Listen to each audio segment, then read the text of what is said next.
Hello dear learners, আসসালামু আলাইকুম। আশা করছি তোমরা সবাই ভালো রয়েছো এবং সুস্থ রয়েছো। এই বৈশ্বিক মহামারীর মধ্যে তোমাদের শিক্ষা প্রতিষ্ঠান সবই বন্ধ রয়েছে, কিন্তু আমাদের শ্রদ্ধেয় শিক্ষক শিক্ষিকা বৃন্দ অনলাইনে তোমাদের পাঠদান কার্যক্রম চালু রেখেছেন। সেই ধারাবাহিকতায় আমিও আমার ব্যাচের ক্লাসগুলো এইচএসসি ফার্স্ট ইয়ার এবং সেকেন্ড ইয়ারের ক্লাসগুলো অনলাইনে জুম অ্যাপের মাধ্যমে নিয়মিত নিয়ে যাচ্ছি। তোমরা যারা এখনও আমার ব্যাচে জয়েন করতে ইচ্ছুক, জয়েন করতে আগ্রহী আছো, তারা অতি সত্বর যোগাযোগ করো। বিকজ পড়াশোনা কিন্তু থেমে নেই, সিলেবাস কিন্তু এগিয়ে যাচ্ছে দ্রুত গতিতে। তোমাদেরকে একটা আইডিয়া দিই, এইচএসসি ফার্স্ট ইয়ারের ব্যাচে ফার্স্ট ইয়ারের দুটো ব্যাচ রয়েছে। একটা ব্যাচে ভেক্টর অলমোস্ট শেষ এবং আরেকটা ব্যাচে নিউটনীয় বলবিদ্যা রিসেন্টলি শুরু করেছি। এইচএসসি সেকেন্ড ইয়ারের ব্যাপারে বলি, সেকেন্ড ইয়ারের একটা ব্যাচে সম্প্রতি সেকেন্ড পেপারের 4th চ্যাপ্টারটা শেষ হলো এবং আরেকটা ব্যাচে সেকেন্ড পেপারের 8th চ্যাপ্টারটা শেষ হলো। সো বুঝতেই পারছো, সিলেবাস কিন্তু থেমে নেই। অনলাইন কার্যক্রমের মাধ্যমে আমরা কিন্তু আমাদের সিলেবাস ভালোভাবে সম্পন্ন করার চেষ্টা চালিয়ে যাচ্ছি।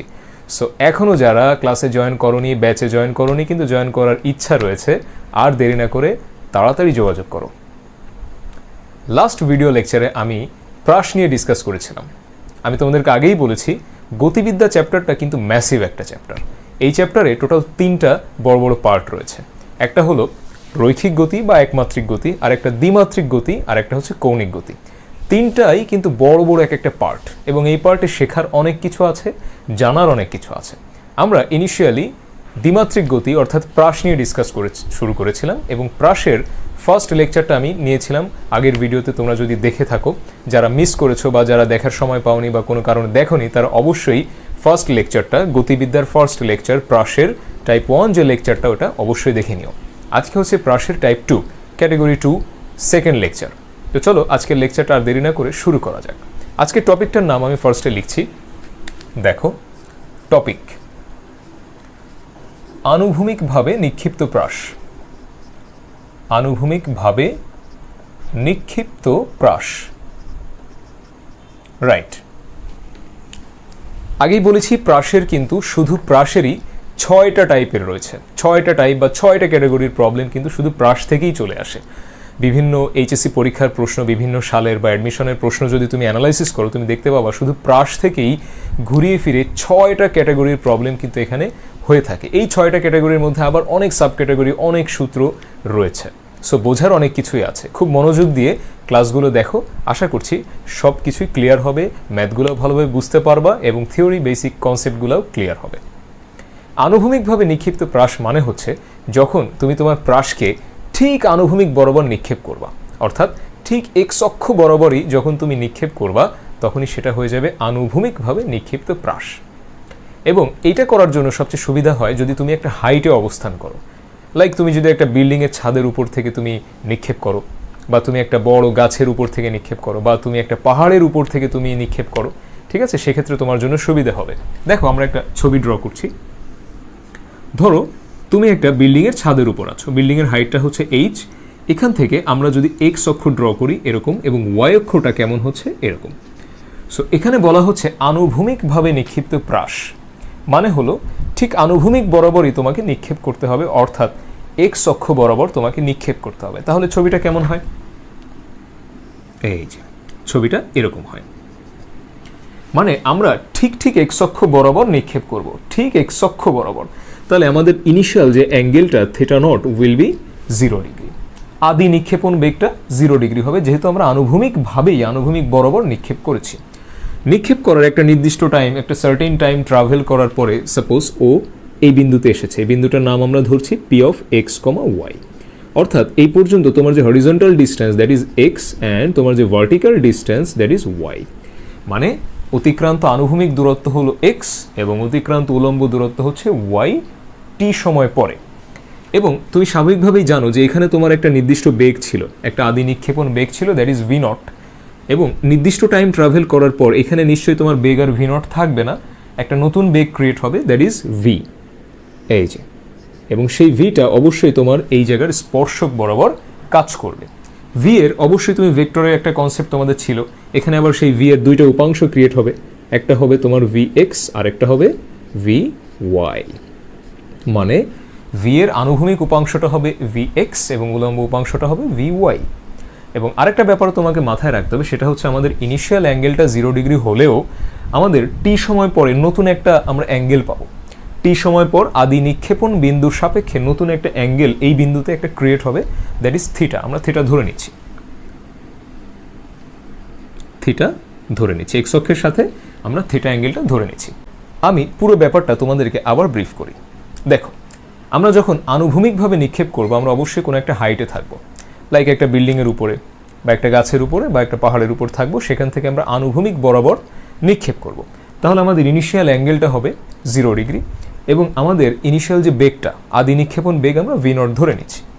একটা নির্দিষ্ট টাইম ট্রাভেল করার পর প্রাসটা সাপোজ পি বিন্দুতে এসে পৌঁছেছে, ওখানে তোমার স্থানাঙ্ক P of X comma Y, মানে এই পর্যন্ত তোমার আনুভূমিক দূরত্ব হচ্ছে এক্স, উলম্ব দূরত্ব হচ্ছে Y, horizontal distance X, vertical distance Y.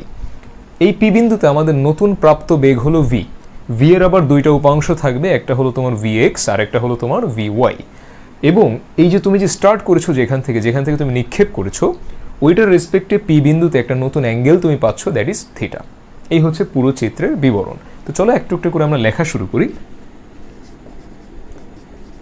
আদি নিক্ষেপণ বেগ ভি নট হলে তোমরা জানো যে ভি নটের দুইটা উপাংশ থাকবে। আদি নিক্ষেপণ বেগ যদি ভি নট হয়, ভি নটের দুইটা উপাংশ থাকবে। ভি নট হলে ভি নটের আনুভূমিক উপাংশ, বুঝতেই পারছো কত হবে সেটা, আনুভূমিক উপাংশ, that is V x not will be V naught cos theta not. Theta not 0 degree বসিয়ে দিব, সো কস 0 ডিগ্রির মান হচ্ছে 1। তুমি জানো যে ভি নট চলে আসছে, V x not equals to V naught.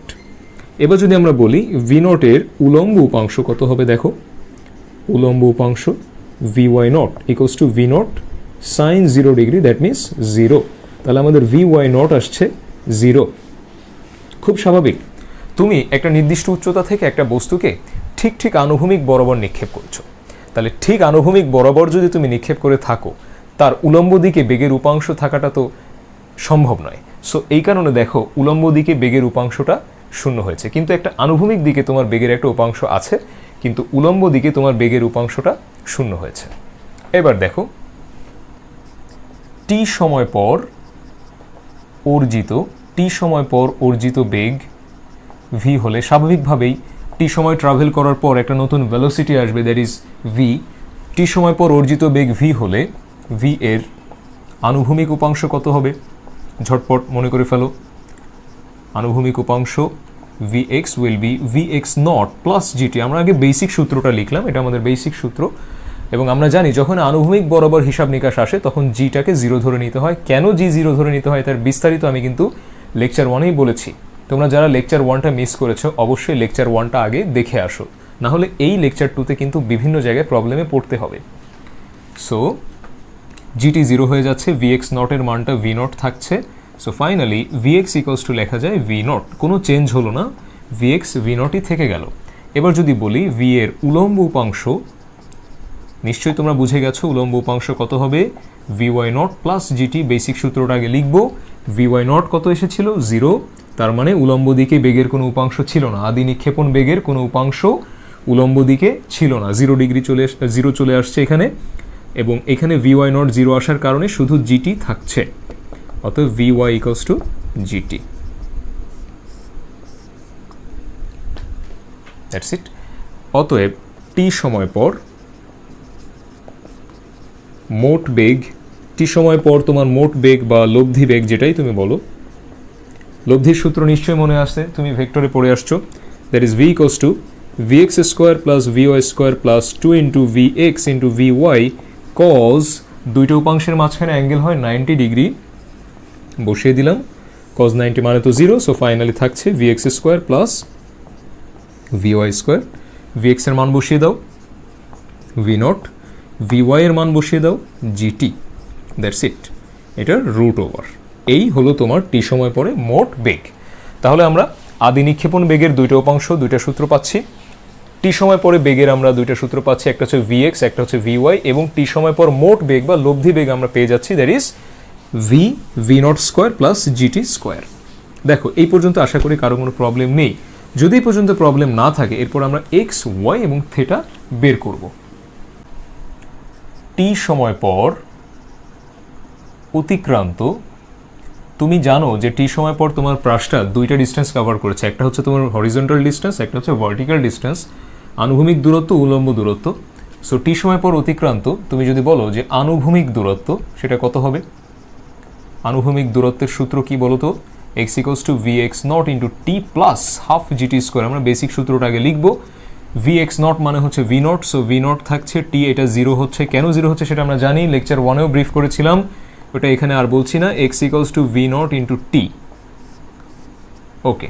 এবং যদি তুমি বলো যে টি সময় পর তোমার উলম্ব দূরত্বটা কত হবে, that will be y equals two vy not into T plus half g t square. আমরা দিয়ে দিব, যেহেতু নিচের দিকে পড়ছে হাফ জিটি স্কোয়ারই দিব, vy নট তো জিরো, তাহলে এটা থাকছে zero plus half g t square. And finally y equals to half g t square, বা অনেক ক্ষেত্রে তুমি এখানে h equals to half g t স্কোয়ারও লিখতে পারো, বা h equals to half g t square এটাও কিন্তু তুমি লিখতে পারো, নো প্রবলেম।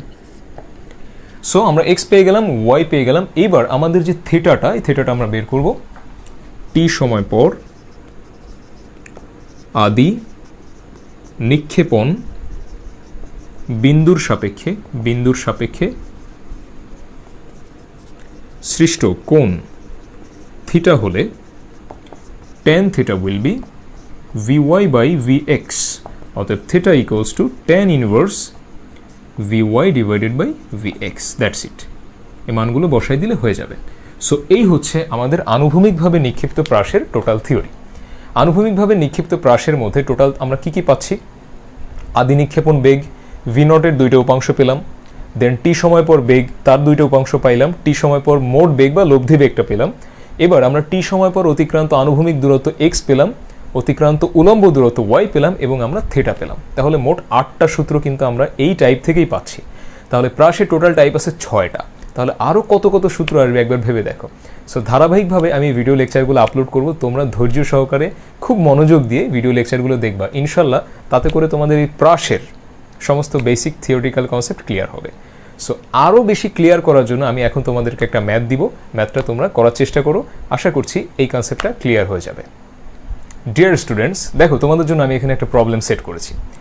প্রবলেমে বলা আছে একটি বিমান ভূমি থেকে 200 মিটার উচ্চতা দিয়ে 150 মিটার পার সেকেন্ড বেগে আনুভূমিকভাবে উড়ে যাওয়ার সময়, দেখো তোমার কিওয়ার্ডটা কিন্তু এখানে বলে দিয়েছে আনুভূমিকভাবে। এটাই হচ্ছে তোমার অঙ্কের কিওয়ার্ড, যেটা দিয়ে তুমি বুঝতে পারবা যে এটা প্রাসের কোন টাইপের অঙ্ক। প্রাসের মধ্যে তো অনেকগুলো টাইপ আছে, 6টা টাইপ আছে, তার মধ্যে কোন টাইপের অঙ্ক, দ্যাট ইজ আনুভূমিকভাবে বলাই আছে। সো আনুভূমিকভাবে উড়ে যাওয়ার সময় একটি বোমা ফেলে দিলে বোমাটি ফেলে দেওয়ার 2 সেকেন্ড পর কত বেগে থাকবে, কত সময় পর ভূমিতে পড়বে, এবং বোমাটি কত দূরে গিয়ে পড়বে, রাইট? তাহলে তোমার বিমানটা ধরো এরকম উড়ে যাচ্ছে, আমি ছবি অত ভালো আঁকাতে পারি না, তোমরা একটু কাইন্ডলি এটা একটু বোঝার চেষ্টা করো যে এইভাবে উড়ে যাচ্ছে। এই ভূমি থেকে তার হাইটটা দেওয়া আছে, দ্যাট ইজ 200 মিটার। এখান থেকে একটা বোমা ফেলে দিলে বোমাটা এই যে আনুভূমিকভাবে ফেলে দিল, এইটা হচ্ছে তোমার এক্স, রাইট? তাহলে খুব সহজে আমরা করে ফেলতে পারি, ফেলে দেওয়া 2 সেকেন্ড পর তার বেগ কত। অ্যাজ উই নো যে টি সময় পরে আমাদের বেগের সূত্রটা কি ছিল মনে আছে? টি সময় পর বেগের সূত্রটা কি ছিল? vx square plus vy square. Just এইখানে তুমি মানটা বসাই দিলে হয়ে যাবে। vx কত? v নট, এটা হলো জিটি। তুমি এখানে সিম্পলি মানটা বসাই দিলে তোমার কাজ শেষ। ঝটপট ক্যালকুলেশন করে ফেলো। আই নো যে তোমরা ক্যালকুলেশন অনেক ফাস্ট, ঝটপট বসিয়ে দাও। দেখো কত সময় পর ভূমিতে এসে পড়বে, right? h equals to half g t square. h দেওয়া আছে তোমার, এইচটা দেওয়া আছে 200 মিটার। সো তুমি এইখান থেকে টিটা ঝটপট বের করে ফেলো। এরপর তোমাকে 3 নাম্বার কি বলেছে দেখো, বোমাটি কত দূরে গিয়ে পড়বে, right? x equals to V naught into t. আমরা একটু আগে দেখেছি সূত্রটা, তোমার ভি নট জানা আছে 150 মিটার পার সেকেন্ড, এত বেগে উড়ে যাচ্ছিল, আর টি তুমি এখান থেকে পেয়ে এখানে বসিয়ে দিলে, ঝটপট ক্যালকুলেশন করে ফেলো। তোমাদের ক্যালকুলেশনের পরে তোমার টি বের হয়ে যাবে, অ্যান্ড এখান থেকে এক্স বের হয়ে যাবে। ভি নট তো তুমি এখান থেকে জানো, ভি নট দেওয়া আছে জিটি, ভি বের হয়ে যাচ্ছে এখান থেকে। সো বুঝতেই পারছো যে যদি বেসিক থিওরিটিক্যাল কনসেপ্টটা ক্লিয়ার হয়, যে কোনো ধরনেরই অঙ্ক আসুক না কেন খুব ইজিলি সেটা সলভ করতে পারা যায়। আমি আমার ক্লাসগুলোতে খুব সহজ এবং সাবলীলভাবে প্রত্যেকটা theoretical concept, basic concept, syllabus অন্তর্ভুক্ত যা যা বেসিক থিওরিটিক্যাল কনসেপ্ট আছে, খুব সহজ সাবলীলভাবে তোমাদের সামনে প্রেজেন্ট করার চেষ্টা করি, যাতে আমার স্টুডেন্টরা খুব ইজিলি বুঝতে পারে এবং সেগুলো মাথায় ধারণ করতে পারে। হয়তো ইনিশিয়ালি তুমি বুঝলে, বাট কিছুদিন পরে তোমার সেটা মনে থাকবে না। সো এমনভাবে তোমাকে বুঝতে হবে, এমনভাবে তোমার মস্তিষ্কে ধারণ করতে হবে, যাতে দীর্ঘদিন যাবত তোমার এই থিওরিটিক্যাল কনসেপ্ট, বেসিক কনসেপ্টগুলো মনে থাকে এবং এই জাতীয় যখনই কোনো প্রবলেম আসবে, প্রবলেমে যাতে তুমি তোমার বেসিক থিওরিটিক্যাল নলেজটা প্রপারলি ইমপ্লিমেন্ট করতে পারো। ঠিক আছে, আমি তোমাকে বেসিক থিওরিটা বুঝিয়ে দিব, রিলিভেন্ট কিছু ম্যাথমেটিক্যাল এক্সাম্পল বুঝিয়ে দিব, বাট বাদবাকি কাজ কিন্তু তোমার। তোমাকে এমনভাবে এটা মেন্টালি এমনভাবে তোমাকে মাথার মধ্যে এই কনসেপ্টটা সেট আপ করতে হবে যাতে এই থিমের উপরে, এই টাইপের উপর বা এই ক্যাটাগরির উপর যে প্রবলেমই আসুক না কেন, তুমি যে কোনো সিচুয়েশনে এইচএসসি পরীক্ষাতে হোক, কলেজের পরীক্ষাতে হোক, অ্যাডমিশনের পরীক্ষাতে হোক, তুমি সেটা হ্যান্ডেল করতে পারো। আমি একটা ম্যাথ করালাম, তুমি ওই একটাই পারবা, ব্যাপারটা এমন না। তুমি যদি বেসিক থিওরিটিক্যাল কনসেপ্ট বোঝো এবং ম্যাথের টাইপটা বুঝতে পারো, এই টাইপটা বোঝাটাই হলো সবচেয়ে জরুরি। একটা নির্দিষ্ট বই ধরে সেগুলো স্টুডেন্টকে সলভ করিয়ে দেওয়ার মানে হলো স্টুডেন্টকে পঙ্গু করিয়ে দেওয়া। সো আমাদেরকে যেটা করা উচিত সেটা হচ্ছে স্টুডেন্টদেরকে বেসিক থিওরিটিক্যাল কনসেপ্টটা বুঝিয়ে তাদেরকে সমস্ত ম্যাথের টাইপসগুলা, ক্যাটাগরিগুলা বুঝিয়ে দেওয়া উচিত। টাইপস এবং ক্যাটাগরিগুলা যদি আমার স্টুডেন্টরা বুঝতে পারে তাহলে যে কোনো সিচুয়েশনে একই থিমের উপরে যে কোনো ম্যাথ সে সলভ করতে পারবে। কিন্তু একটা নির্দিষ্ট বই ধরে সব ম্যাথগুলো আমি করিয়ে দিলাম, that is not a good idea. এবং স্টুডেন্টেরও এখানে রেসপন্সিবিলিটি আছে। টিচারদের কাছ থেকে ভালোভাবে তোমরা প্রত্যেকটা থিওরিটিক্যাল বেসিক কনসেপ্ট এবং ম্যাথের টাইপগুলো ভালোভাবে বুঝে নেওয়ার চেষ্টা করবে। তাতে করে হবে কি, এই ধরনের যে কোনো প্রবলেম যখন সামনে আসবে তুমি খুব ইজিলি সেগুলো হ্যান্ডেল করতে পারবে যে কোনো পরীক্ষাতে, এবং তাতে করে তোমার মার্ক গেইন করার যে পসিবিলিটি অনেকখানি বেড়ে যাবে। ঠিক আছে, সো আমার ক্লাসগুলোতে আমি জেনারেলি এর থেকে অনেক অনেক বেশি বেশি কমপ্লেক্স, জটিল, কঠিন ম্যাথগুলো কিন্তু আমি ক্লাসে করিয়ে থাকি, যেটা হয়তো এই ভিডিও লেকচারে হয়তো দেখানো সম্ভব হচ্ছে না, বাট আমার ক্লাসে আমি ডিটেলস আরও বেশি বেশি প্রবলেম কিন্তু সলভ করিয়ে থাকি। সো আমি এগেইন বলছি, যারা এখনও ব্যাচে জয়েন করনি, ক্লাসে জয়েন করনি, তোমরা অ্যাজ সুন অ্যাজ পসিবল ব্যাচে জয়েন করে ফেলো, তাতে তোমাদেরই বেনিফিট। যত বেশি সময় তোমরা ওয়েস্ট করবা ততই তোমাদের লস। অলরেডি যারা এইচএসসি নিউ ফার্স্ট ইয়ারে আছো, তোমাদের কলেজ ভর্তি কিন্তু ইতিমধ্যে হয়ে গেছে। সো সময় কিন্তু অলরেডি চলে যাচ্ছে। সো আর বেশি দেরি করো না, এখনই সময়, দ্রুত ব্যাচে জয়েন করে ফেলো, তাতে সামনের দিনগুলো অনেক মসৃণ হবে এবং তোমাদের লেখাপড়াটা অনেক সুন্দর হবে ইনশাআল্লাহ। নেক্সট ভিডিও লেকচারে আমি আরও গুরুত্বপূর্ণ কোনো টপিক নিয়ে হাজির হয়ে যাব। টিল দেন সবাই ভালো থাকো, সুস্থ থাকো। ভিডিওগুলো বেশি বেশি করে শেয়ার করো তোমার ফ্রেন্ডসদের সাথে, বেশি বেশি করে মেম্বার এই গ্রুপে অ্যাড করো, যাতে সবাই টাইমলি ব্যাচের সমস্ত আপডেটগুলো পেয়ে যায় এবং ভিডিও লেকচারগুলো সবাই দেশের যে যে প্রান্তে আছে বসে দেখতে পারে। তাহলে কিন্তু এই ভিডিও লেকচারগুলো করার সার্থকতা। তোমাদের যত ফ্রেন্ডস আছে সব ফ্রেন্ডসদেরকে, তোমাদের সায়েন্সের যত ক্লাসমেটস আছে সবাইকে তোমরা এই গ্রুপে অ্যাড করো, যাতে সবাই এই গ্রুপ থেকে কিছুটা হলেও কিন্তু উপকৃত যাতে হতে পারে। পরবর্তী ভিডিও লেকচার পর্যন্ত সবাই ভালো থাকো, সুস্থ থাকো। আল্লাহ হাফেজ, আসসালামু আলাইকুম।